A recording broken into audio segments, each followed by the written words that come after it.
बासिया औरत के पीछे कभी मत भागना, थोड़ी देर बाद आपको दोनों मिल जाएंगे। दरख्त लगाने का बेहतरीन वक़्त 20 साल पहले था, दूसरा बेहतरीन वक़्त अब है। अगर आपका मंसूबा 1 साल का है तो चावल की काश्त करें। अगर आपका मंसूबा 10 साल का है तो दरख्त लगाएं। और अगर आपका मंसूबा 100 साल का है तो बच्चों को तालीम दें। एक चीज़ जिसने मेरी ज़िंदगी बदल दी, हर एक को खुश करने की कीमत अपने आप को खुश करना नहीं है। आरामदाह और पुरसकून ज़हन इतना ही ज़रूरी है जितना आरामदाह कपड़े। मैं हमेशा सोचता हूँ कि परिंदे एक ही जगह पर क्यों रहना चाहते हैं जब वो ज़मीन के किसी भी हिस्से पर जा सकते हैं। फिर यही सवाल मैं अपने आप से पूछता हूँ।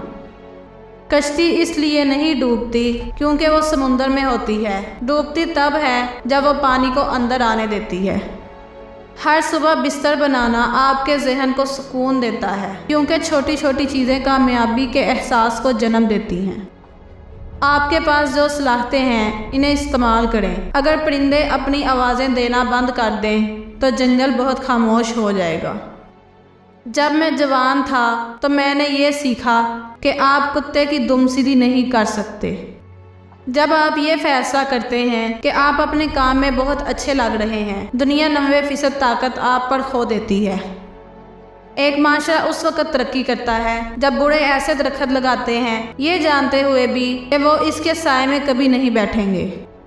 अगर किसी ने आपके जिस्म पर काबू पाने और आपको गुलाम बनाने की कोशिश की तो आप आज़ादी के लिए लड़ेंगे। फिर भी आप कितनी आसानी से अपना जहन किसी के हवाले कर देते हैं जो आपकी तौहीन करता है। जब आप इनकी बातों पर कायम रहते हैं तो उन्हें अपने ख्यालात पर हावी होने देते हैं तो आप ही उन्हें ये इख्तियार देते हैं। इसमें नुकसान किसका होता है ये फ़ैसला आप पर है।